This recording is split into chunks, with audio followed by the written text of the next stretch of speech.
Mesdames et messieurs, bonjour. Nous avons le plaisir de recevoir aujourd'hui, dans le cadre de ce nouvel épisode de Regard Contemporain, une journaliste, une femme de médias, experte dans le domaine de la communication. Il s'agit de Madame Rosine Fèvre, qui est chef du service politique de France 24 et qui a bien voulu dégager quelques minutes de son agenda très chargé pour effectuer cet entretien avec nous. Alors, bonjour Rosine. Bonjour, bonjour à vous et merci. Merci à vous également pour la disponibilité. Alors, première préoccupation, chef du service de politique France 24, ancienne présentatrice de Soir 3, vous avez participé à la création de France 24. Aujourd'hui, vous intervenez dans les journaux et vous animez deux émissions politiques, en l'occurrence Mardi Politique et Face à Face. Donc, Mardi Politique, Absolument. voilà.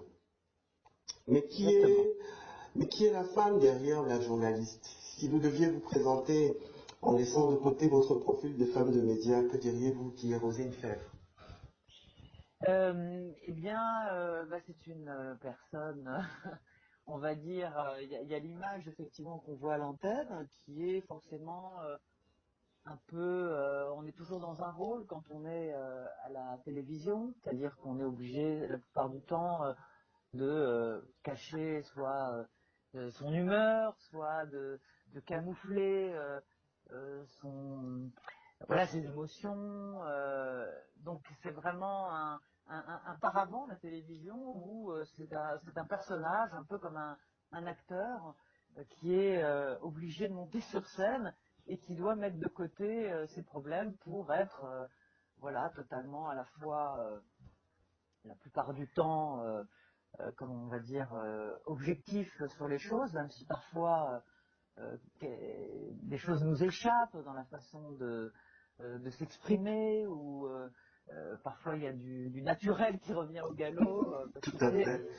c'est ma personnalité et j'ai parfois du mal à centrer un peu ce naturel, ce qui m'a valu parfois des petits lorsque le micro était ouvert, où on entendait dire des trucs pas toujours politiquement corrects, mais bon, ça fait partie de ma personnalité et j'essaie malgré tout d'être moi-même, malgré, je vous disais, ce personnage dans lequel on est forcément un peu enfermé. Mais derrière, il y a, on va dire, quelqu'un d'assez sensible, d'assez même hypersensible, et l'humour est souvent un peu la parade à cette sensibilité. Merci à vous Rosine pour ces premiers éléments de réponse.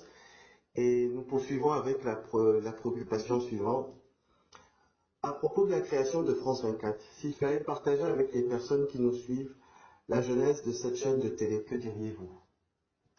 Écoutez, c'était une chaîne qui a été créée d'abord sur la volonté de Jacques Chirac, donc président de la République à l'époque, qui voulait une télévision qui soit un peu la voix de la France. Alors au début, ça a été un peu contesté, parce que ça veut dire quoi, la voix de la France? Est-ce que ça voulait dire que c'était une chaîne qui était la chaîne du Quai d'Orsay, en quelque sorte, du ministère des Affaires étrangères? Donc on a eu un peu ce tampon au début. Qui nous a valu quelques critiques en disant mais ça veut dire quoi la voix de la France? Est-ce que on est le relais forcément du pouvoir et de la France, une espèce de soft power? Et en fait, donc on a eu du mal au début parce que vous savez en France, c'est un petit peu la complexité française. Quand en France il y a un nouveau média qui se crée, les autres nous regardent un peu bizarrement. C'est quoi une espèce de suspicion. Alors que dans d'autres pays, notamment les pays anglo-saxons, on célèbre toujours une nouvelle L'arrivée du chaîne. nouveau venu? Voilà, donc au début on était un peu suspect, on va dire, et puis la chaîne s'est installée au fil du temps comme étant une chaîne sérieuse qui traitait de la politique internationale, hein, beaucoup. Euh, et bon, moi je traitais de la politique et de la politique française parce qu'on s'est rendu compte que la politique française intéressait beaucoup, notamment les pays africains dans lesquels on était diffusés. Tout à fait. Voilà, et donc, voilà, on s'est installé, on s'est fait une place, on va dire, dans les grands médias internationaux, d'autant qu'on a, au fil du temps, créé une chaîne en espagnol, une chaîne en arabe, une chaîne en anglais, une chaîne en français. Donc, il y a 4 chaînes qui se sont développées. Mm. Et voilà, on a une certaine zone d'influence qui est assez intéressante. Voilà. Merci. Et oui. Bon, vous voulez Voilà, ajouter donc quelque chose? oui, dire on a une autre offre dans les chaînes françaises, c'est-à-dire D'accord. que les chaînes françaises, que ce soit BFM, ITV, LCI, France Info, qui traitent beaucoup de la politique française, et c'est vrai qu'il manquait une chaîne qui soit un peu sur toute l'actualité internationale. Donc on s'est fait une place, malgré tout. C'est clair. En tout cas, Mm. vous avez effectivement une place. Ouais. Merci à vous pour cette deuxième réponse et nous poursuivons avec la préoccupation suivante. Quel regard portez-vous sur votre parcours? Oh bah c'est difficile le parcours, bah c'est l'histoire d'une vie, hein. C'est de progresser déjà, de progresser d'avoir au fil du temps une culture politique, une technique de l'interview qu'on possède pas forcément au début de sa carrière, Tout à où fait. on a un peu, vous savez, quand on commence les interviews, enfin moi quand j'ai commencé le soir 3, bon, on lit un prompteur qu'on a écrit bien sûr, et puis parfois dans un journal, il y a des impondérables, des sujets qui partent pas, Tout à fait. une actualité qui vous tombe sur le coin du nez, Oui, les imprévus. et des imprévus. Et quand on est jeune journaliste, on est un peu paniqué. Et quand notamment, ça c'est le défaut du débutant que moi j'avais, en tout cas en ce qui me concerne, c'est que quand vous interviewez quelqu'un, vous avez du mal à rebondir sur les questions parce que vous pensez à votre prochaine question, vous avez peur du trou noir. Tout à Donc, fait. vous avez euh, une écoute moins pointue parce que vous pensez à votre prochaine question par la peur du vide. Et ça, au fil du temps, ça disparaît. C'est-à-dire Oui, que à force vous de êtes dans les... pratique. Voilà, c'est-à-dire que si quelqu'un vous répond un truc aberrant, ou pas aberrant, mais sur lequel il faut rebondir, quand vous êtes jeune journaliste, bah, vous êtes pris par le trac, donc vous n'écoutez pas forcément et vous rebondissez pas, parce que vous pensez à votre prochaine question. Quand vous avez du métier, vous êtes capable d'écouter, de rebondir et de dire attendez là, ce que vous m'avez dit je comprends pas, ou etc. Donc c'est ça qui vient, je trouve, avec le métier, avec le temps qui passe, et puis avec une forme de confiance qui s'installe que vous n'avez pas forcément au début. En tout cas, en ce qui me concerne. Moi, j'étais un peu traqueuse. Dès qu'il y avait une interview, je dis oh là là, euh, qu'est-ce que je... Voilà, il y a Ben, ce petit je trou pense que noir qui c'est un apparaît. sentiment qu'on a tout le monde, hein. Donc, Oui, voilà. si ça peut vous rassurer. Oui, bah oui. Mais avec le temps, on se rassure justement, on sait ce qu'on vaut, euh, on peut faire des erreurs, il y a des, parfois on se dit, bah là, j'ai pas été très bonne, j'aurais dû rebondir, l'esprit d'escalier, vous vous dites, oh là là, j'aurais dû dire ça, etc. Donc il arrive bien sûr des moments que vous fassiez une bonne interview, et puis d'autres moments où vous vous trouvez moins bon, et vous aurez, ah tiens, j'aurais dû dire ça, je l'ai pas fait. Voilà. Donc, Oui, bon, ça, c'est les aléas, hein, on va dire. Et tout à puis, fait. euh, et puis travailler ses dossiers au maximum. Voilà, c'est la clé aussi, hein, de lire, d'être rigoureux, quoi. Tout à fait. Et pas céder à l'ambiance générale qui est souvent de faire des raccourcis dans l'actualité. Oui, la course à C'est ça l'exclusivité. le, oui, c'est le drame aujourd'hui du journalisme, c'est que surtout les chaînes d'info, l'information est un train qui s'arrête jamais en gare, vous voyez, Tout à fait. et prendre le temps de prendre du recul, d'analyser les choses et pas de suivre l'actualité qui fonce comme un train à grande vitesse, quoi. Mm. Mm. En tout cas, merci à vous, Rosine, et nous poursuivons avec la préoccupation suivante. Quel regard portez-vous sur le monde actuellement en proie aux crises multiformes? Parce que comme on a pu le constater à travers les différents numéros d'émissions que vous animez sur France 24, la politique internationale, l'actualité internationale est essentiellement marquée aujourd'hui par ces crises multiformes. D'où notre question, quel regard portez-vous là-dessus? Bah, c'est vrai que le monde est en train de bouger, hein. D'abord, il y a plusieurs crises. Il y a il y a eu la crise sanitaire qui a évidemment donné un coup profond à notre façon de vivre, c'est-à-dire, par exemple, on le voit en France avec le travail, le sujet du travail. Donc là, en ce moment, vous le savez, il y a la crise sociale sur les retraites. Oui, C'est pas que les gens ne veulent plus travailler, c'est que le travail a pris un autre sens. tout à Notamment, fait. on le voit chez les jeunes, c'est-à-dire que la course au profit, la course à vouloir sacrifier sa vie au travail, les gens sont en quête de sens. Donc ça, c'est un bouleversement qui est dû, à mon avis, effectivement à cette crise mondiale, à cette pandémie qu'on a vécue.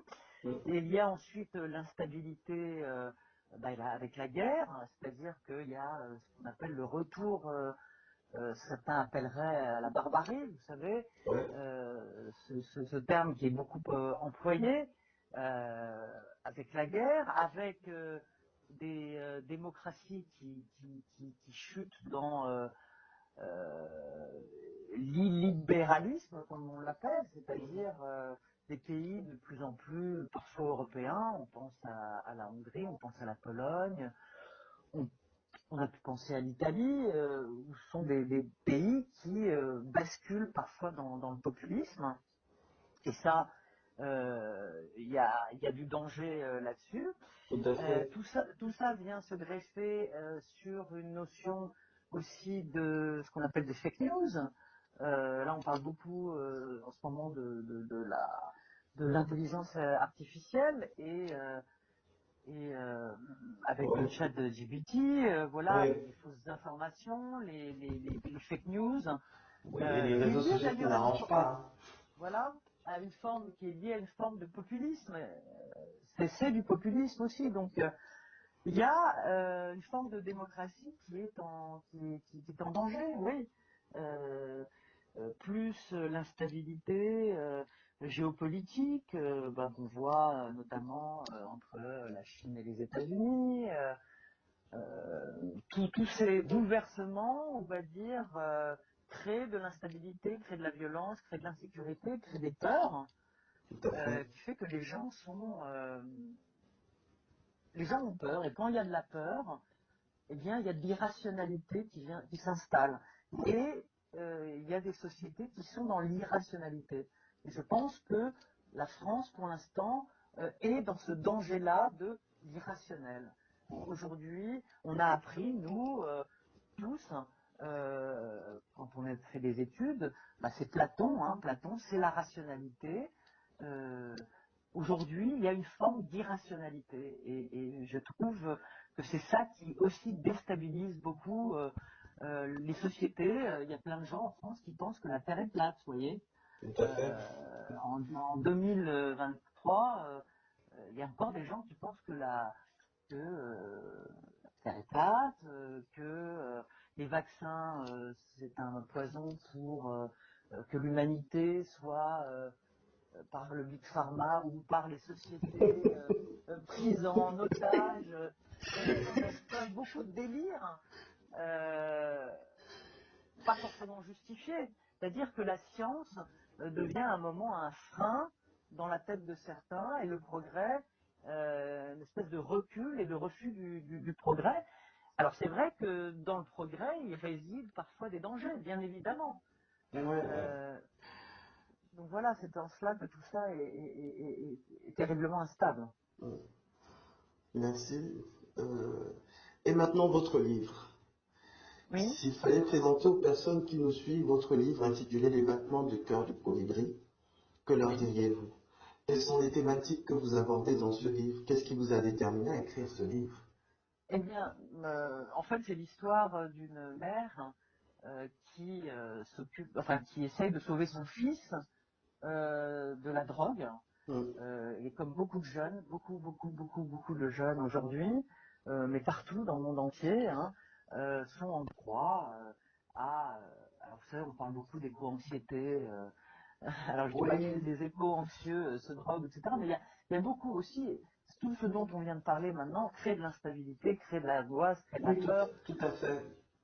Voilà, et les jeunes aujourd'hui, enfin une bonne partie des jeunes se sentent angoissés par le monde, par l'avenir, et certains, pour écraser cette angoisse, cette peur, eh bien, tombent parfois dans la drogue. Alors c'est plus ou moins des drogues fortes ou pas, ça commence, en ce qui concerne le mien, c'est le cannabis, et qui ouvre la porte parfois à des drogues beaucoup plus sérieuses et beaucoup plus dangereuses, comme la MDMA, les produits dérivés, qui est la kétamine, notamment, qui est un anesthésiant très fort pour chevaux. Et les jeunes, par exemple, utilisent beaucoup ça dans les boîtes de nuit, dans les concerts de musique, etc. Donc, des drogues qui vont les porter au-dessus de cette angoisse-là. Et quand on tombe dans la drogue comme ça, c'est très très très difficile d'en sortir. Et donc je raconte le parcours d'une mère qui est en proie donc à la maladie de son fils et, euh, et qui est à la fois dans l'impuissance et qui raconte ce parcours voilà, de mère un peu désespérée, et d'écrire ce livre. Mais il y a des éclaircies quand même. Il y a des éclaircies quand même. Il y a des éclaircies, il y a des rechutes, et c'est un long chemin. Et c'est vrai que ce livre m'a fait du bien, et je pense que ça a fait du bien à beaucoup de gens qui vivaient la même chose, parce que quand vous avez un enfant comme ça, bah, vous n'êtes pas forcément aidé, ni par... alors, vous savez que la psychiatrie est le parent pauvre, en tout cas en France, et sans doute ailleurs, parce que pas de moyens, pas d'argent, voilà, et souvent vous êtes brinque-ballé, vous savez pas à qui vous... Il y a des hospitalisations, et puis des diagnostics qui sont posés un peu n'importe comment. Vous allez voir un médecin, vous aurez tel diagnostic, un autre tel diagnostic, et vous êtes dans une espèce de parcours du combattant. Vous passez d'hôpitaux en hôpitaux, de diagnostic en diagnostic, avec toujours l'image que en France, ou en tout cas en France, j'ai ce sentiment-là, il y a la lecture sociale que les gens font des addicts, c'est-à-dire des gens qui se droguent, que ce soit l'alcool ou quoi, comme ah ben ils le veulent bien, c'est de leur faute, alors que c'est une maladie. Et beaucoup de gens tombent là-dedans, il y a une lecture sociale qui fait que c'est un peu une honte en fait, alors que c'est une maladie un peu cachée en quelque sorte. Et ça c'est dur d'avoir le regard. Et moi, j'ai eu des tas de témoignages de parents désespérés qui m'ont dit mais je vis la même chose que vous. Donc, ce livre est un témoignage de la société dans laquelle on vit aujourd'hui, malheureusement. Écoutez, merci beaucoup à vous pour cet élément d'éclairage concernant cet ouvrage. Vous en parlez tellement bien que ça nous donne envie de le découvrir. Et si je peux me permettre, je pense qu'il y a des éclaircies. Et vous en parlez avec tellement de justesse qu'on comprend que vous êtes dans une démarche de, comment je vais appeler ça, de la mère qui cherche à comprendre et qui cherche à sauver. Je pense que quand on est dans un cheminement comme celui-là, ça peut prendre du temps. Ça prend énormément de temps. Ça peut prendre du temps, mais je reste convaincu d'une chose, c'est possible de changer les choses vers le positif. Absolument, mais sans espoir, ça sert à rien de vivre. Tout à fait. Sinon, on prend une corde et on se prend tout de suite. Non, on parle pas de négatif. Mais non. Non, mais je rebondissais en disant s'il n'y a plus d'espoir, donc il y a de l'espoir. Tout à fait. Il y a de l'espoir. Okay. Voilà.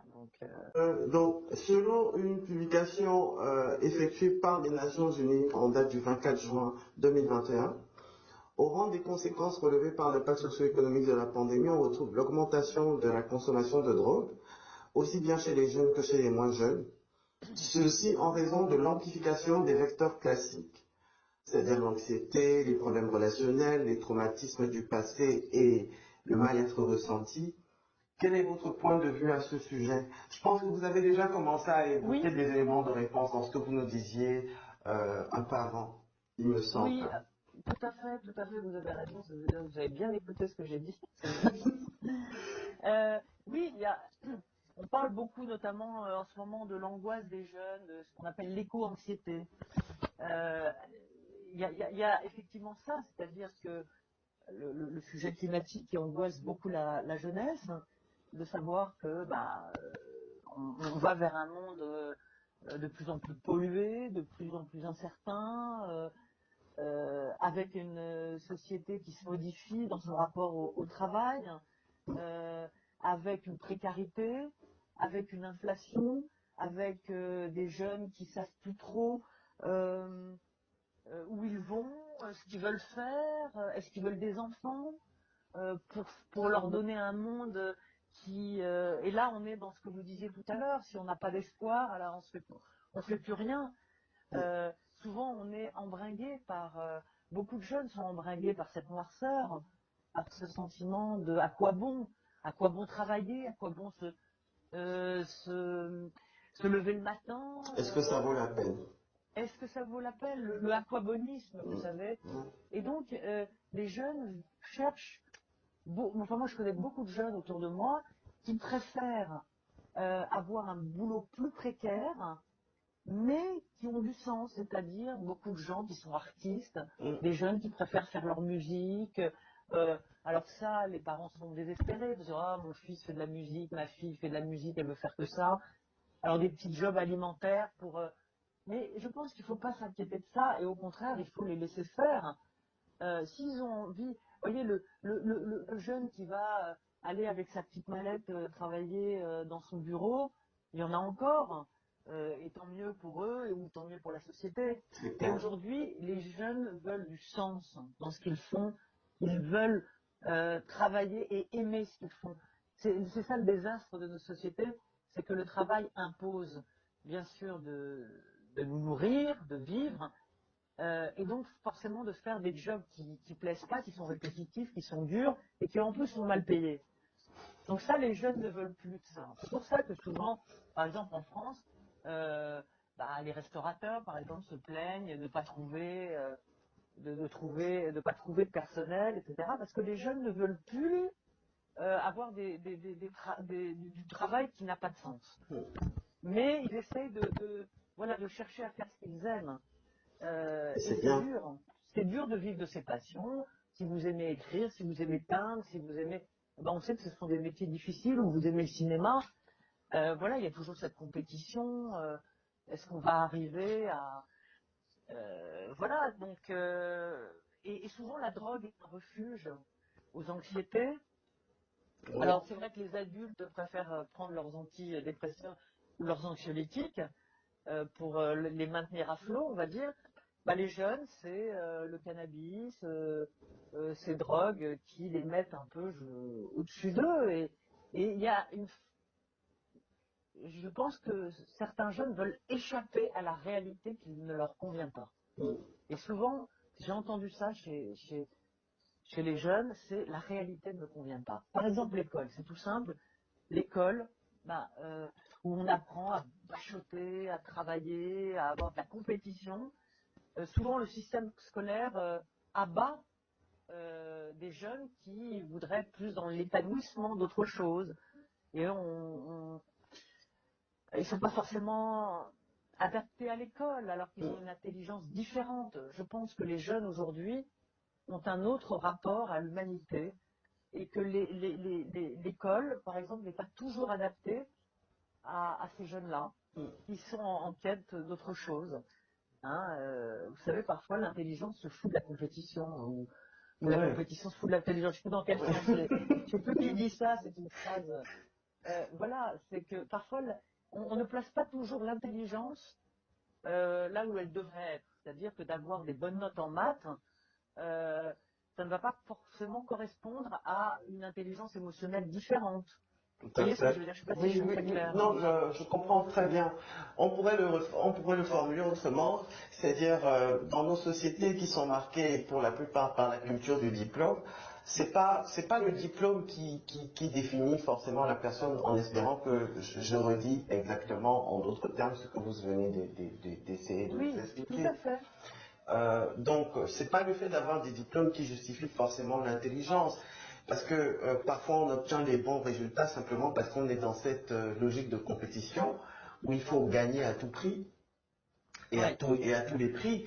Maintenant, d'autres personnes qui ont par exemple une intelligence émotionnelle développée peuvent prendre notre challenge, c'est-à-dire celui de suivre leur voie, celle qui leur convient, Oui. dans laquelle ils se sentent plus à l'aise, ou dans laquelle ils se retrouvent, dans un contexte où, malheureusement, aujourd'hui, qu'on le veuille ou pas, force est de constater qu'il y a une crise de repères sur un certain nombre de choses. Hmm. Ouais, ouais, ouais, ouais. Alors, je sais pas si au Cameroun, il y a des sujets sur la drogue. Est-ce Oui, que, oui, il y a des oui, sujets beaucoup. sur la drogue. Il y a des sujets sur la drogue. Au besoin, on pourra partager, échanger avec vous là-dessus. Mais bon, comme on est tenu tout de suite, dans le cadre de votre interview, de tenir le Oui, créneau, pardon. le créneau horaire, on ne peut pas faire de dissension. Oui, Vous comprenez. bien sûr. En tant que, donc, permettez-moi de poursuivre avec la préoccupation suivante. En tant qu'analyste politique, d'après vous, quel pourrait être l'impact de cette augmentation de la consommation des drogues dans les sociétés modernes contemporaines? Eh bien, c'est dévastateur Mm, parce que la drogue, ça déscolarise. C'est-à-dire qu'un jeune qui prend de la drogue, bah, il ne peut pas se concentrer. tout à fait. Il est dans un milieu favorisé, bah, il va être pris en charge, les parents, etc. Mais dans des cercles familiaux beaucoup un peu dysfonctionnels où les parents ne sont pas forcément présents, bah, ça va créer de la violence, Mm. de Des la conflits? déscolarisation. Non, oui, de la violence, c'est-à-dire de la délinquance. Oui. Voilà, donc drogue égale parfois trafic, pas toujours, hein, mais problème avec la justice, parfois Oui. ça passe par la casse prison. Donc vous voyez, ça fait décrocher Oui.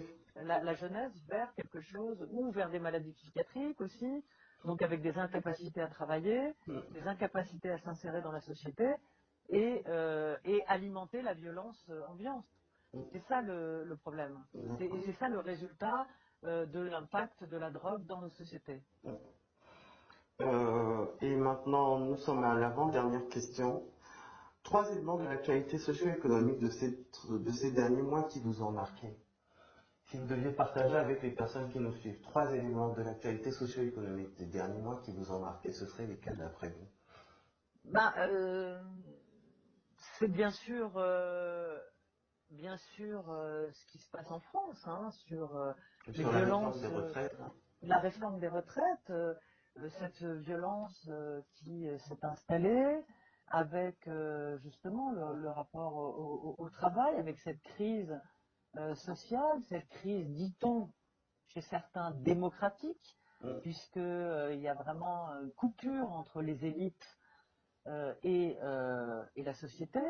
Donc le rapport aux politiques n'est plus respecté, c'est-à-dire que quand vous voyez aujourd'hui que des gens, l'ultra-droite, vient brûler la maison d'un maire dans une petite commune, Ah oui. parce que le maire a décidé euh, De soutenir des migrants. de Des- soutenir des migrants en situation régulière, c'est-à-dire en demande d'asile, donc voilà, qui est un droit fondamental, et qu'on va brûler la maison d'un maire parce que il a décidé d'ouvrir ce centre, c'est gravissime.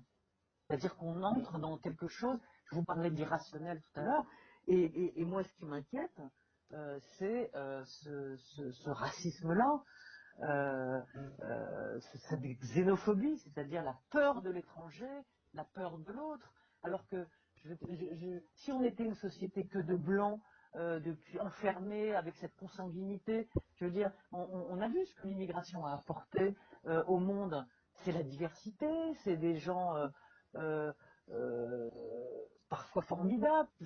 On a une ministre de la Culture qui est d'origine libanaise et qui raconte qu'à l'école, elle a été traitée de sale arabe. Vous voyez, enfin bon, et qui est aujourd'hui ministre de la Culture, etc. Donc, sans l'immigration, nous sommes une société morte, hein, une société qui n'existe pas, une société consanguine. Et donc ça m'inquiète profondément. D'accord.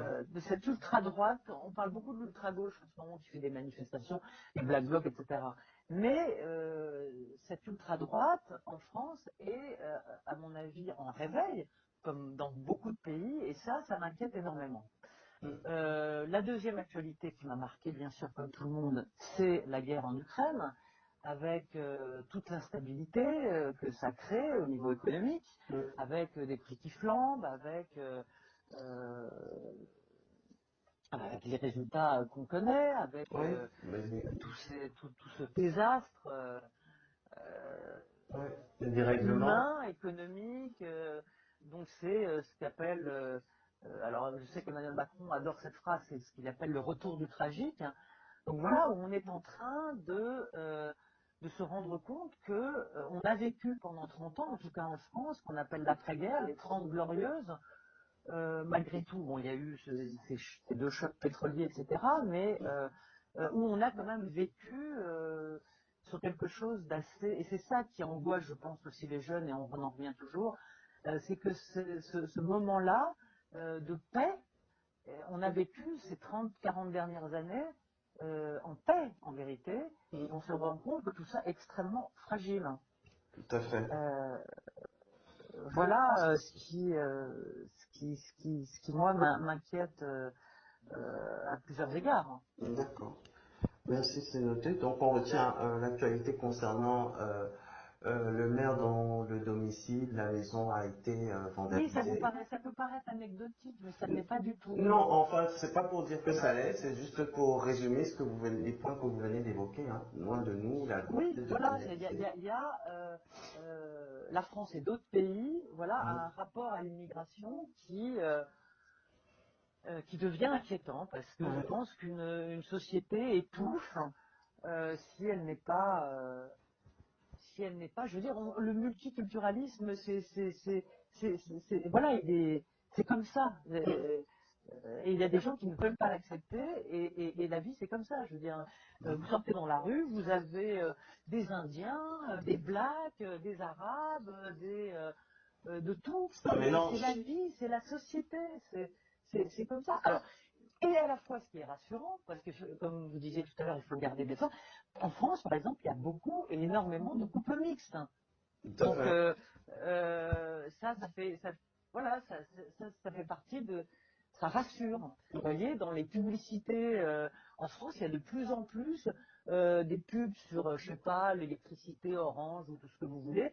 Vous avez, c'est souvent des couples mixtes, par exemple. C'est plus la petite famille où ils sont tous blonds. Voilà, et ça, c'est important, je pense. Ouais. Garder la diversité visible.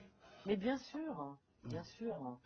Et on avance, mais il y a encore des progrès à faire. Tout à fait. Et on est un pays d'accueil et il faut être avec ceux qui viennent, par exemple, et qui sont dans la délinquance. Ceux-là, il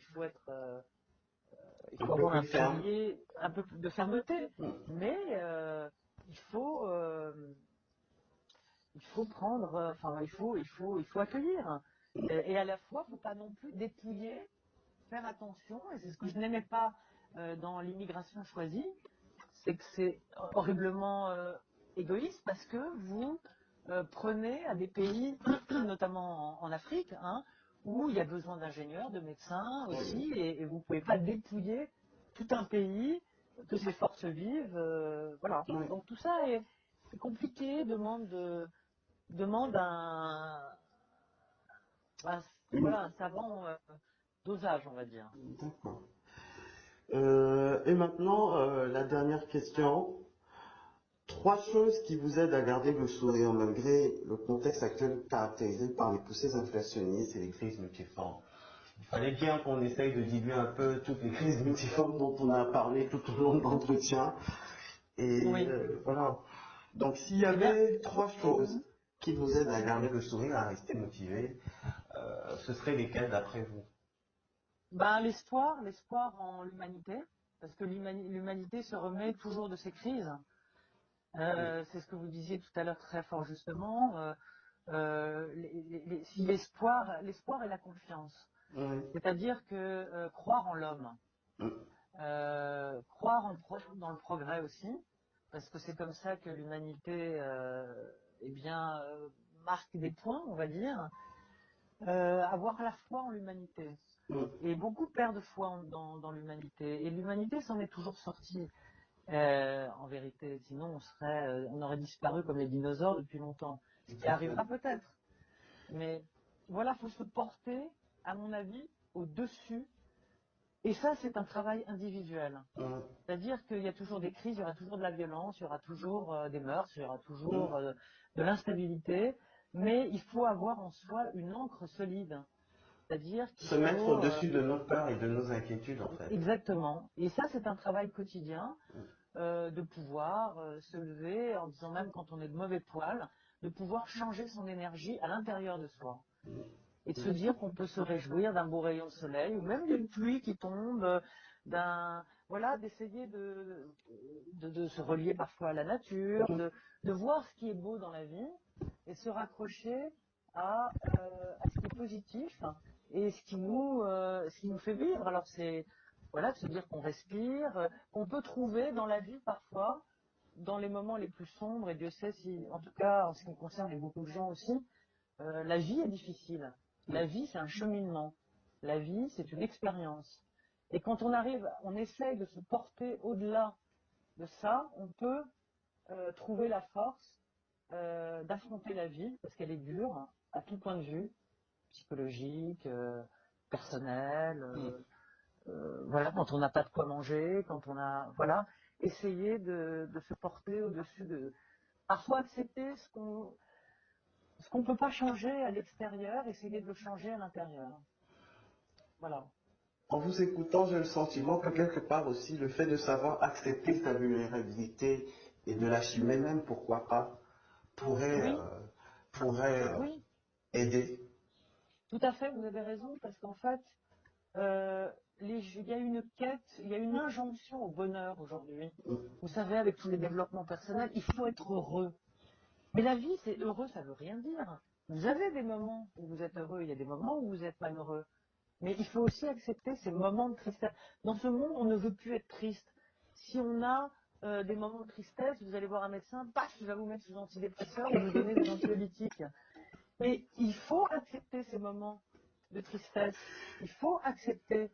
Vous ne pouvez rien y faire. Et c'est en acceptant ces moments-là, accepter d'être triste à un moment, de dire bah, je suis triste, voilà, point. Je suis triste, et ben ça passera, demain sera un autre jour. Vous êtes triste, vous l'acceptez.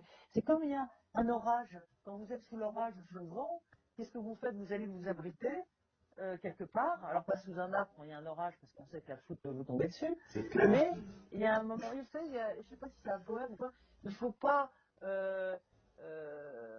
à ne pas vouloir être sous la pluie, il faut apprendre à chanter sous la pluie. Oui. Je Oui, trouve que c'est un on a très dansé très sous la beau pluie. à danser sous la pluie. Alors c'est facile à dire parce qu'il y a des moments de désespérance, on a envie de tout lâcher, de dire mais c'est quoi cette vie de merde, c'est pas possible. Et ben ça fait partie de la vie. Ça fait partie d'affronter les choses et surtout accepter ce qu'on ne peut pas changer et essayer de changer ce qu'on peut changer. Et ce qu'on peut changer, c'est son regard, c'est son intériorité. C'est ça qu'on peut changer. Voilà. Écoutez, Rosine, nous sommes arrivés au terme de cet entretien. Je ne sais pas si vous avez un mot pour la fin. Ben moi, je resterai sur votre phrase qui reste en moi de cette discussion, c'est l'espoir de tout ce qu'on vient de dire, de l'espoir, et que malgré tous les défis et les épreuves que chacun vit, ou d'essayer d'être au-dessus, et c'est un travail individuel. C'est comme, qu'est-ce qu'on fait pour la planète? Il y a les politiques qui sont chargés eh bien, de faire des plans pour les émissions de gaz à effet de serre, etc. Donc il y a des politiques collectives, et je pense qu'il doit y avoir la politique individuelle. Et la politique individuelle, bah, sur le climat, c'est chacun qui éteint sa lumière et qui laisse pas les lumières allumées, ou l'eau couler pendant 3 plombes, parce que voilà, chacun apporter sa pierre. Et j'en reviens à l'histoire du colibri, parce que le colibri, qui est le titre du livre, le colibri, c'est ce petit oiseau, et il y a il y a une histoire sur le colibri qui est très courte. C'est une petite légende où il y a le feu dans la forêt, et le petit colibri qui a son bec très long, il va chercher une goutte pour éteindre le feu, l'incendie, et tous les animaux se moquent de lui en disant mais pourquoi? Qu'est-ce que tu vas faire, petit colibri, avec ta goutte d'eau? Tu es ridicule. Tu ne vas pas éteindre le feu. Et le colibri répond oui, mais je prends ma part. Tout à Et fait. ça, vous voyez, c'est là-dessus que je voudrais terminer. Chacun doit prendre sa part. Écoutez, Rosine, merci. Merci à vous pour Ben, cette c'est moi. parenthèse que vous avez bien voulu nous accorder. Nous vous souhaitons bonne continuation Merci beaucoup. dans, tous vos dans la poursuite de tous vos challenges, que ce soit sur le plan personnel, professionnel ou autre. Oui. Nous restons également sur la note d'espoir que vous avez relevée que vous venez de relever au terme de cet entretien. Ouais. Et nous espérons vous retrouver tout au long de cette année pour d'autres entretiens ou pour d'autres thématiques. Absolument. Avec grand plaisir.